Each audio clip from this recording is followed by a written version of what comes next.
loro hanno una squadra per vincere il campionato. Però di positivo abbiamo alzato un po' l'asticella rispetto alle ultime partite, almeno siamo riusciti ad arrivare in porta, quello che non era successo a Firenze. È una partita da dimenticare e pensiamo alla prossima. E cosa manca a questa squadra per poter essere competitiva con le squadre top? Niente, dobbiamo essere completo. Non abbiamo fatto una partita completa, oggi in 5, contro Firenze la stessa cosa in 6, quindi quando saremo al completo, 12, riusciremo a fare qualcosa. Fino là non lo so. Anche se il calendario a dire il vero ci ha messo di fronte alle partite più difficili proprio all'inizio. Meglio, secondo me è meglio un ottobre così difficile e poi speriamo fare un novembre e dicembre più in alto. Renata Damatti, quanti gol hai fatto oggi? Ho fatto 3 gol, però per noi quello che più importa è il risultato. Uscimos di qua con un risultato buono, pure abbiamo fatto una partita buona contro una squadra che sappiamo che era difficile perché il campo è piccolo, quindi penso che questo è stato positivo per noi uscire con questo risultato positivo. Io ho visto due cose molto belle della Real State, un ottimo possesso palla e ottime soluzioni sulle palle inattive. Alleniamo tanto questo, riusciamo sempre a fare qualche cosa diversa per fare gol, perché tanto, come ho detto, un campo piccolo dobbiamo fare qualcosa di diverso per fare gol e usciamo bene.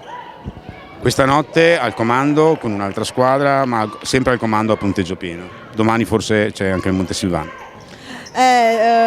Sarà sempre difficile, qualche partita dico che è sempre una finale, quindi dobbiamo stare sempre preparati per enfrentare qualcuno e uscire con un risultato positivo, perché questo campionato è lungo e dobbiamo stare sempre con un punteggio buono. Il bilancio è che vorrei vedere che quello che fanno in allenamento lo tramutassero in campo. Non lo fanno, non so se è un problema di testa, non lo so di cosa. Noi società ci la stiamo mettendo tutta, avremmo il piacere che anche loro, sono convinto che lo fanno, però in modo sbagliato, quindi io ci credo ancora, figuriamoci, sono ottimista. Ripeto, le ragazze per impegno in allenamento ci danno dentro, devono dare in campo quello che mettono in allenamento. Fino adesso non l'ho visto, però mi sento tranquillo, anche se la quota è 1-0 adesso. Non posso più dire come nell'intervista passata che era una bellissima ode, adesso 1-0 e il risultato scoccia un pochino, scoccia. Davanti avevamo uno squadrone, però poi l'ennesimo infortunio che adesso abbiamo avuto anche la cosa, nonostante che faccio i complimenti all'Adelaide, la Famà che ha fatto un partitone, faccio i complimenti alla nostra piccola,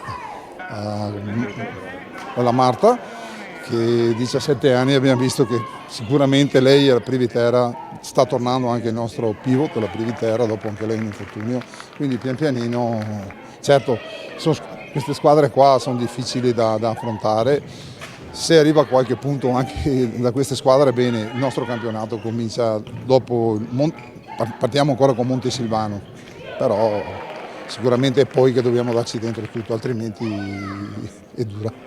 Noi sapevamo che dovevamo incontrare una squadra che, diciamo, anche se non aveva vinto fino ad oggi, comunque è una squadra buona, composta da gente, da giocatrici importanti.